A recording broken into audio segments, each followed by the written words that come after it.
It's not possible to live a fully rich life unless one is rich. Money is a medium of exchange, but it allows us to tap into those things that we desire. So everything comes from thought, and we can harness the power of thought and cultivate it so that we can develop it into form.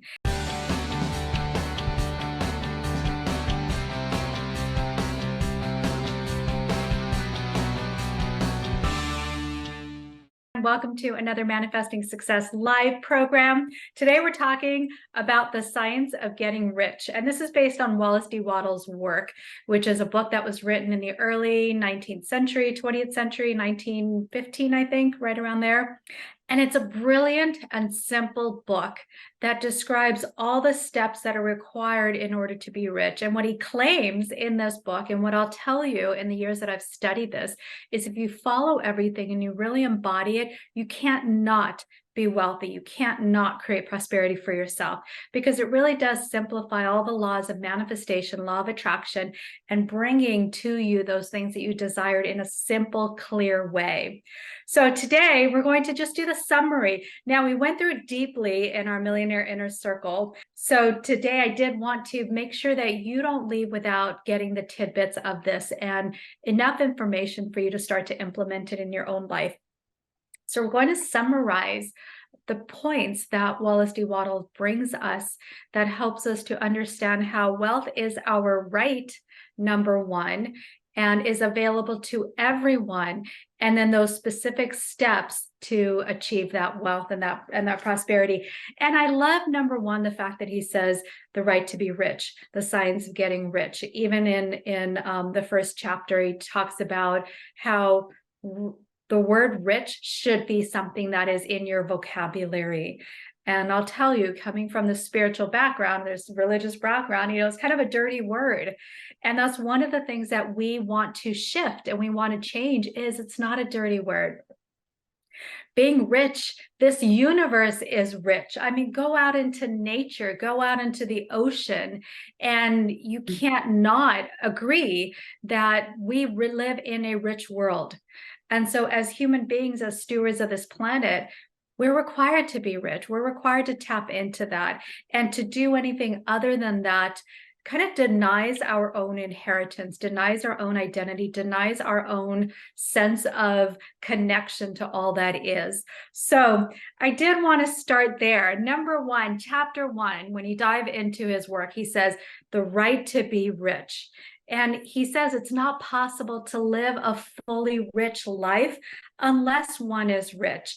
And I love that concept because, again, money is just a medium. Money is a medium of exchange, but it allows us to tap into those things that we desire. And those things that we desire and those things that we require in order to live a rich life, in order to be happy, in order to experience all that this world has to offer, we're required to be rich. It's no longer a nice to have. It's something that has to be a requirement for us.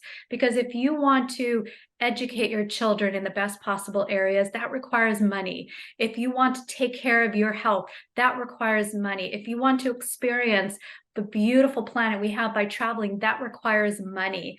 And so we need to step away from making it a bad word and making it something that's only available to the few, and know that we are tapped into that if we just open the floodgates to it. So everything is about knowing that you have a right, and I'll extend that and say you have a requirement to be rich in order to be a contributing member of this planet, in order to be an evolutionary being, in order to be something that, or not something, someone that is tapped into our purpose and what's available to us on this planet. So the right to be rich, again, I invite you to own that power and stop making it a nice to have, stop making it a pipe dream, and stop separating yourself from those that have and those that have not.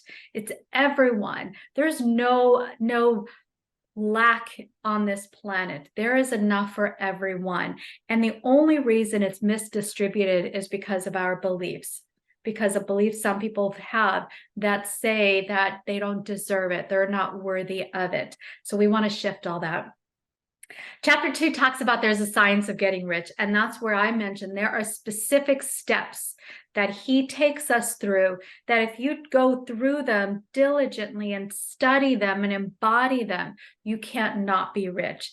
This is an exact science, an exact science. And if you follow this, like I said, you can't not be rich. You must follow the steps, and everything is all encompassing. And it's not just about getting information. You've heard me say over and over again, knowledge is the booby prize in the personal development industry.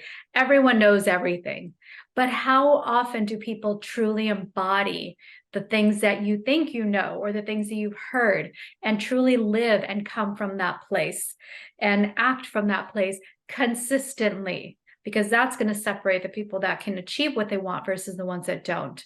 And when he talks about is opportunity monopolized in one of his chapters, that's what he's exactly saying, is that it's not just available for some. It's not just available for a few. It's available to everyone. There's a quote in the Bible where it's, talks about the chosen ones. And I believe everyone's a chosen one. All are called, but few say yes. Few listen. Few own their power and their connection to God and the universe and all of the splendidness that we have, that we can tap into in this universe.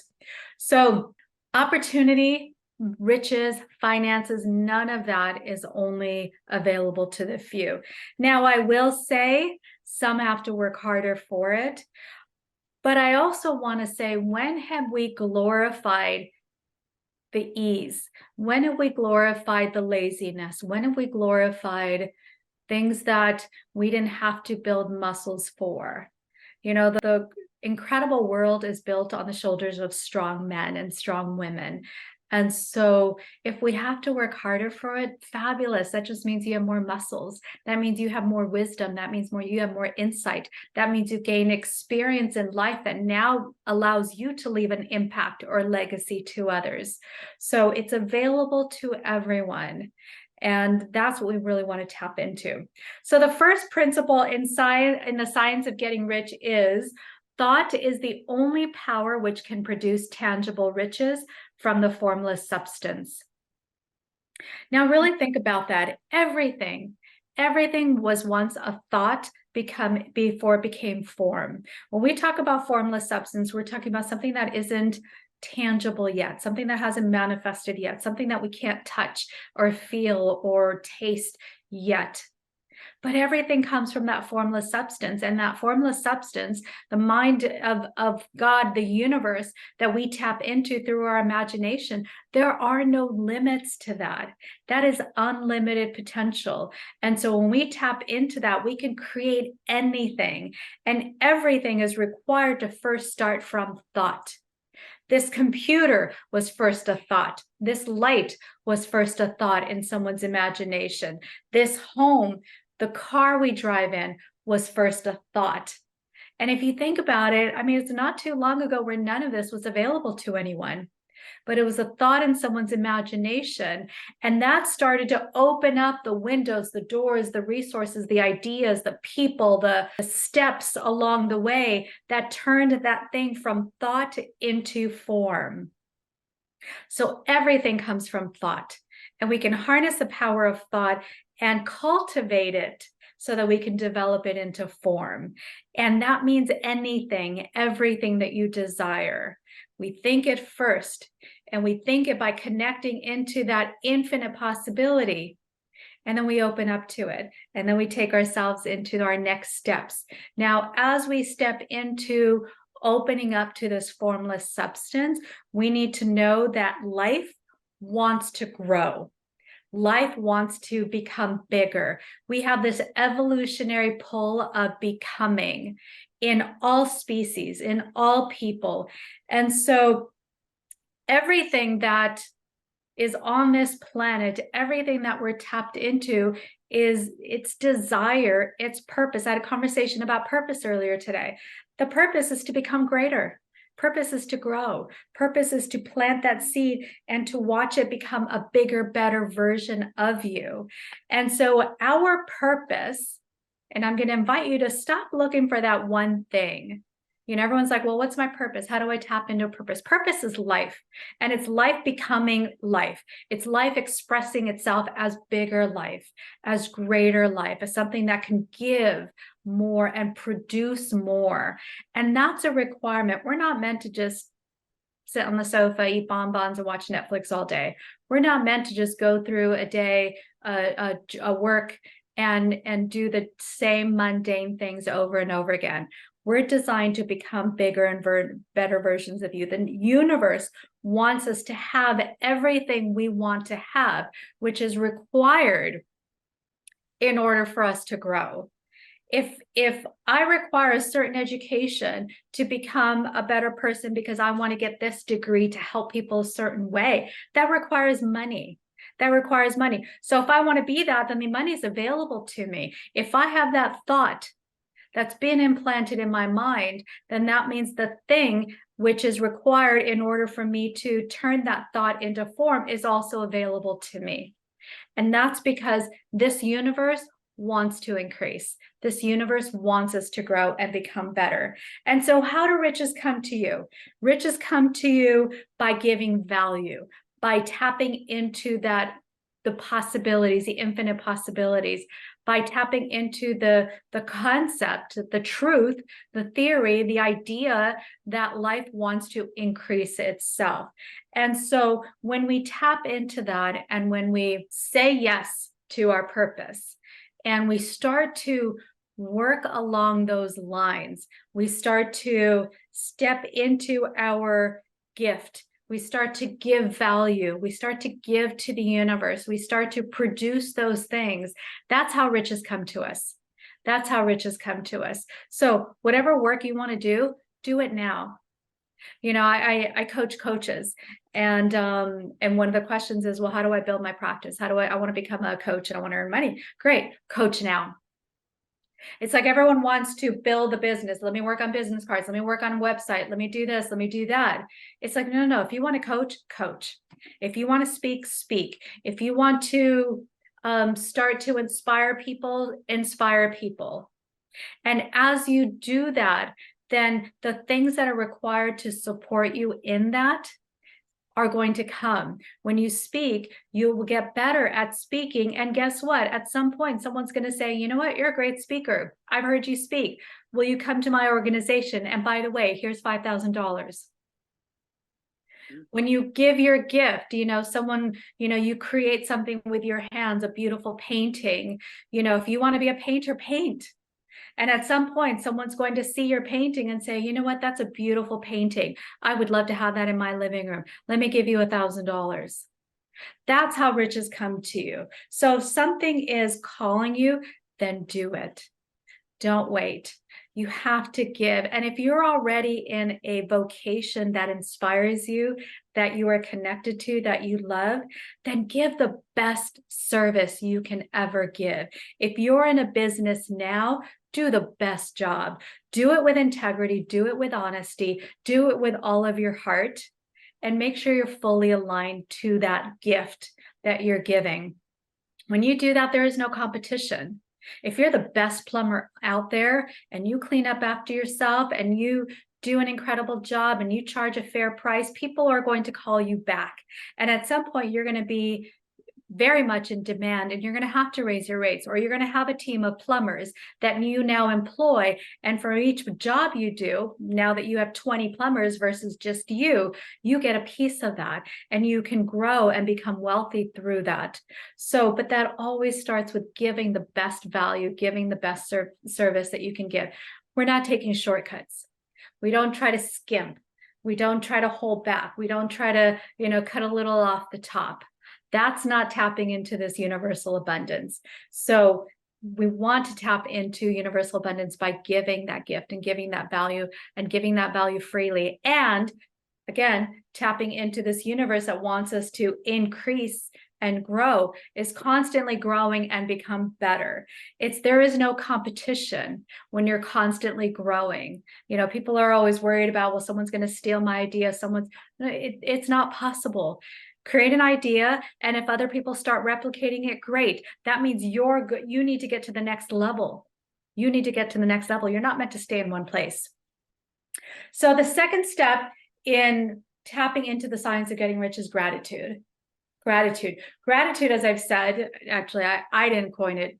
Dr. Joe, who I trained with, Dr. Joe Dispenza, said this over and over again, is gratitude is the ultimate state of receivership. What does that mean? When we step into gratitude, there's a knowingness that it's already done. And remember, whatever we think, we create.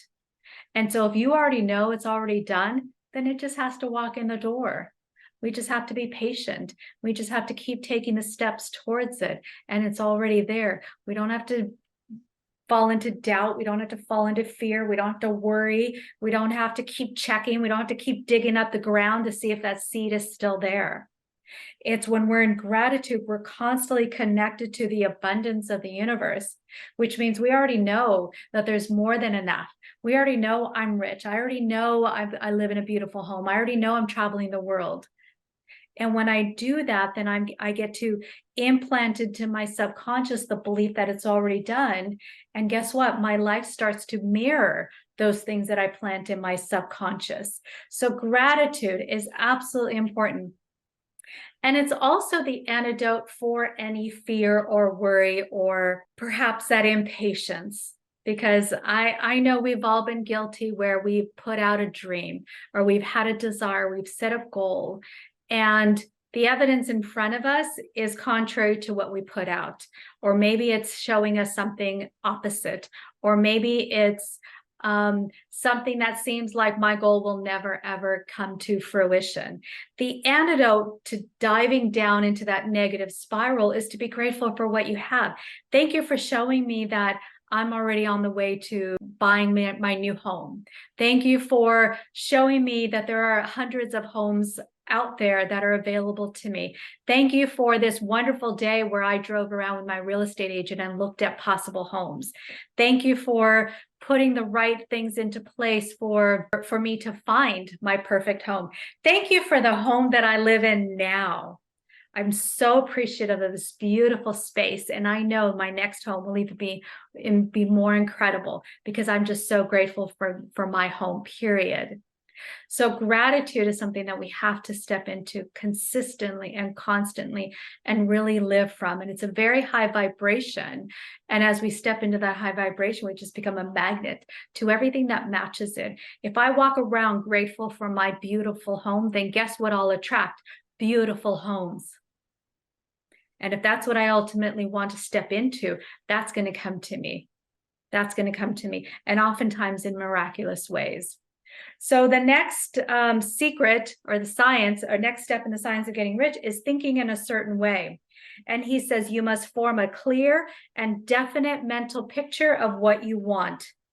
You must form a clear and definite mental picture of what you want. You cannot transmit an idea unless you have it yourself. So this requires taking time to use your imagination, tap into your imagination and ask yourself, what would it look like? What would I feel like? Let me think about the details. Let me walk around my imaginary home and look at where my bed would be. Where would my dresser be? What kind of paintings would I have on the wall? What would the backyard look like? You have to get that clear picture, and it may not come to you immediately, and that's okay. But as you start to step into it as if it's already there, that picture will become clearer and clearer and clearer. And that's what the greats have known. People like Martin Luther King and Mother Teresa, they saw a world that was not there yet.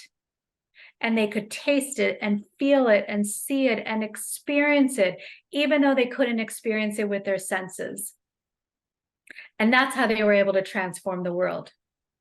So can you experience something and see it and feel it and own it and live in that before you can experience it with your physical senses?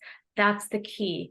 And so when I say experience it, using all of your senses. So can you see it clearly in your mind's eye? Can you hear the sounds?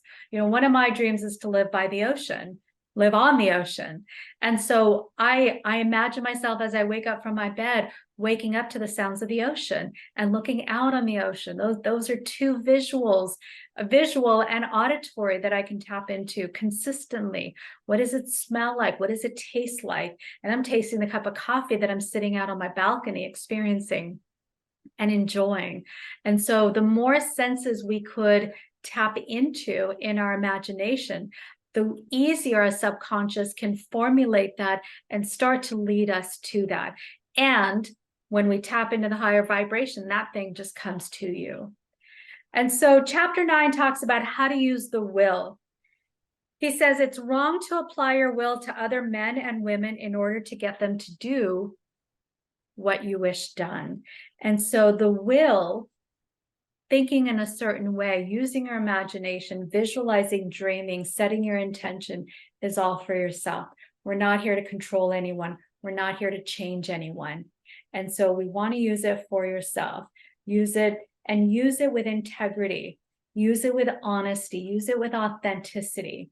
It's not about manipulating energy. It's not about shifting things so you can get that car. It's not about getting into the mind of the real estate agent so they could cut you a good deal.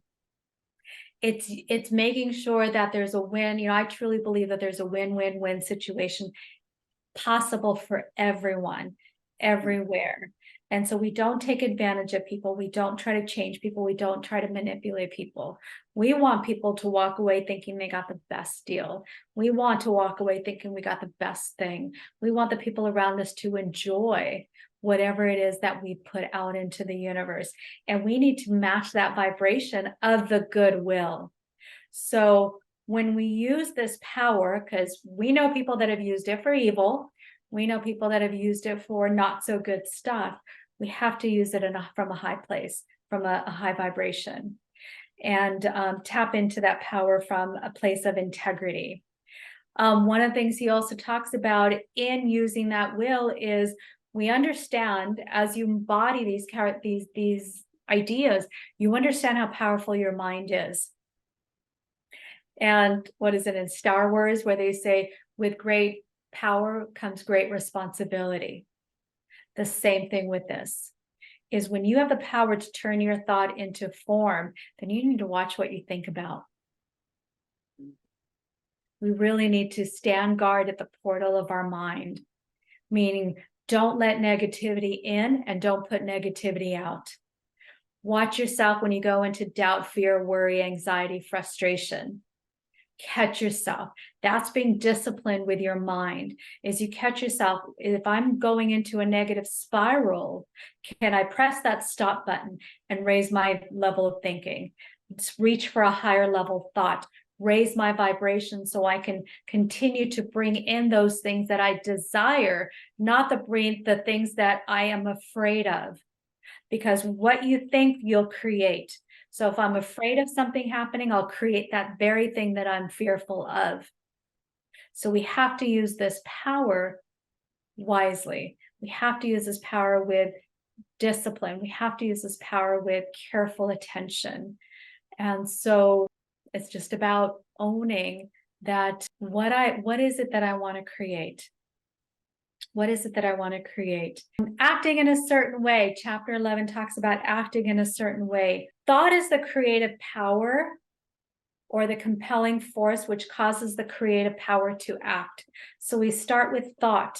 And here's the thing, if I think of something, I'm going to get ideas. I'm going to get inspiration. People are going to walk into my life that are connected to that very thing I want. I have to act on it in order for it to come to me. It's like my thought is that energy that emanates outward and says, Trez wants this. Well, as soon as there's a sign that it's somewhere nearby, I can't just sit back and wait for it and cover my eyes. I have to meet it halfway. So we have to act consistently and constantly, working towards that thing that we want as if it will come to us. So when you have a dream, every action should be in service of that dream. When you have a goal, every action step you take should be moving towards that goal. When you set an intention, everything you do should be working towards that intention. So it's yes, we allow that creative process to happen that the universe is doing, because once we put out something, the universe is starting to do its magic.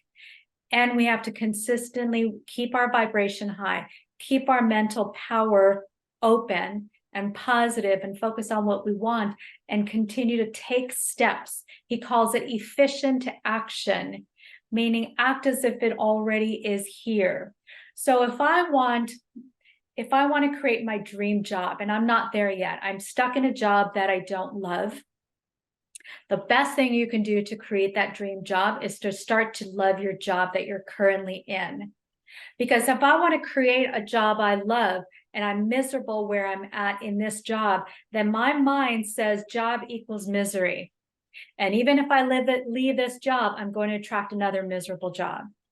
But if I create joy and happiness and give 100% of myself in this job, if it no longer fits me, that perfect job that's going to make me happier, that matches my level of happiness, will be there for me,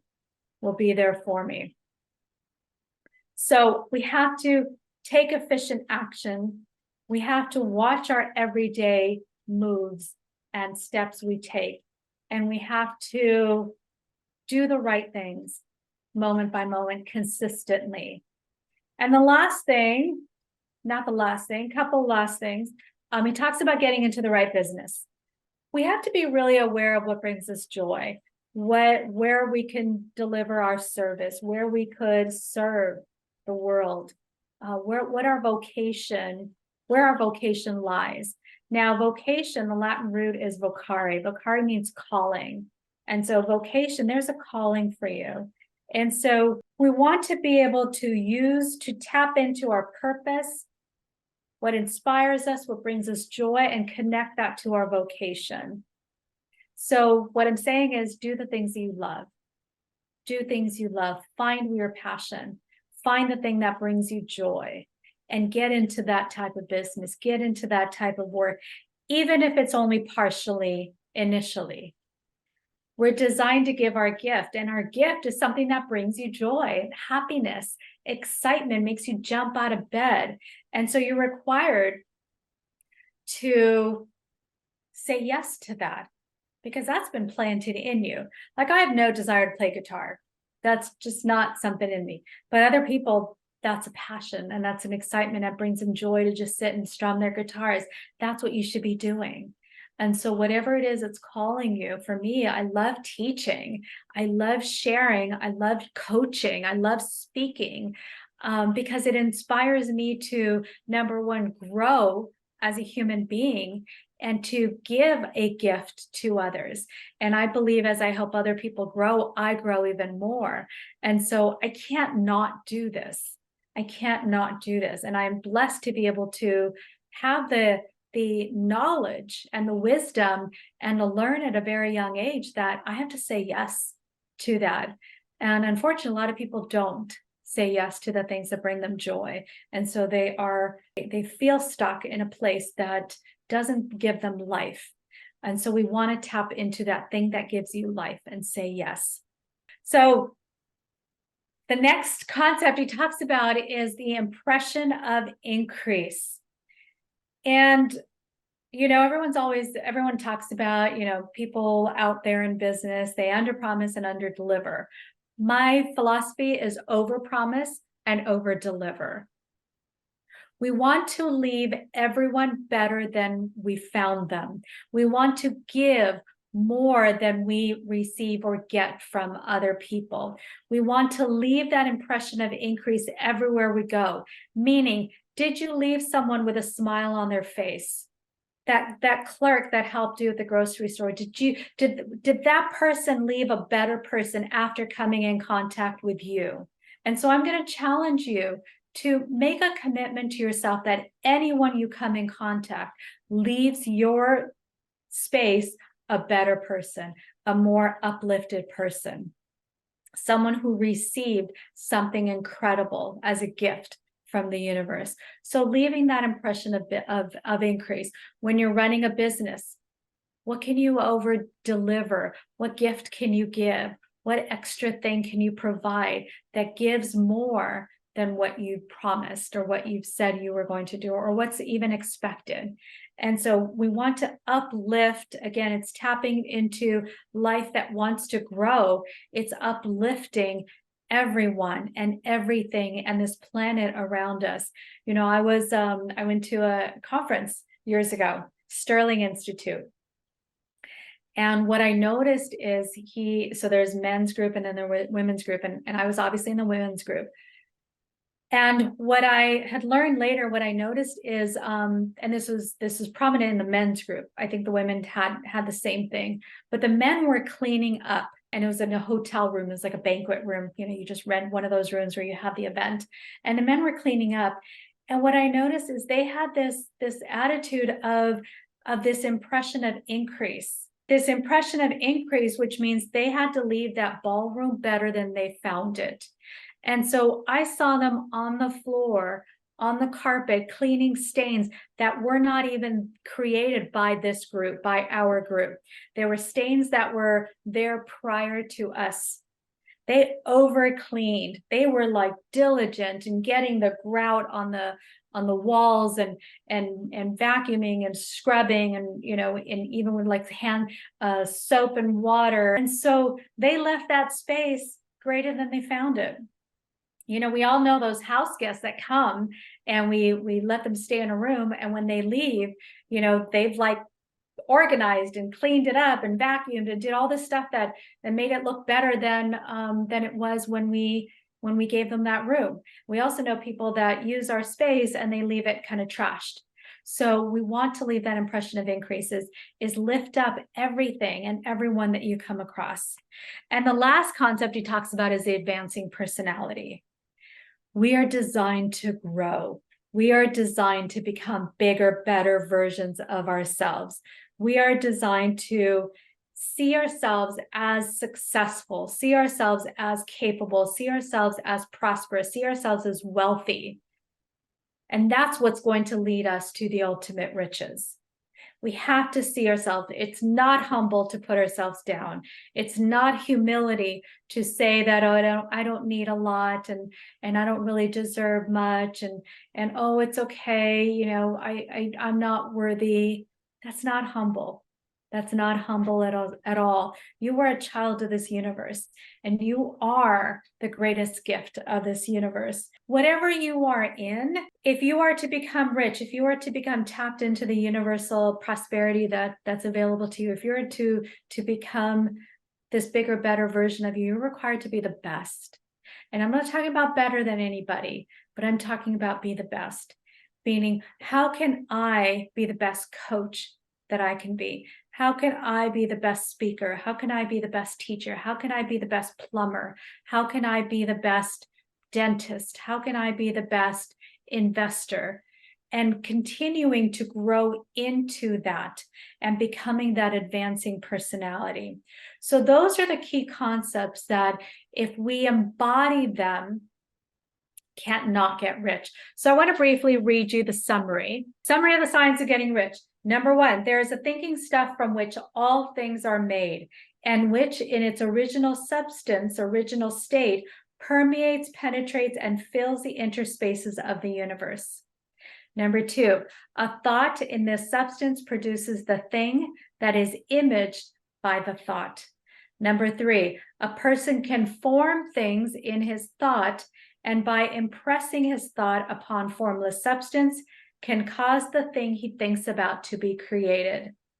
Number four, in order to do this, a person must pass from the competitive to the creative mind. Otherwise, he cannot be in harmony with formless intelligence, which is always creative and never competitive in spirit.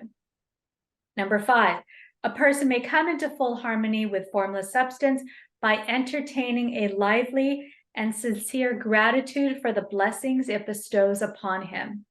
Gratitude unifies the mind of man with the intelligence of substance, so that man's thoughts are received by the formless. And I think we're on 6. A person must form a clear and definite mental image of the things he wishes to have, to do, or to become, and he must hold his mental image in his thoughts while being deeply grateful to the Supreme that all his desires are granted to him. Number 7, the creative energy works through the established channels of natural growth and of the industrial and social order. What he wants will come to him through the ways of established trade and commerce. Number 8, in order to receive his own, when it is ready to come to him, a person must take action in a way that causes him to be more than fill his present place. And finally, he must do every day all that can be done that day, taking care to do each act in a successful manner. And he must hold the advancing thought so that the impression of increase will be communicated to all with whom he comes into contact. So that's what I have for you for the science of getting rich. It was a quick summary and really culminates everything that we've learned up until this point about how to tap into the science of getting rich. And again, knowing that it's an exact science. When we fully embody it, you can't not create the wealth that it promises. Awesome. Well, thank you all so much. Thank you for being here. Thank you for being part of this conversation. I do encourage you to come with questions. I'm here for you. And this is an opportunity to get some coaching, get some insight, and see how this applies to you. So if there's nothing else, I'll say good night. We'll see you next time. Lots of love. Bye.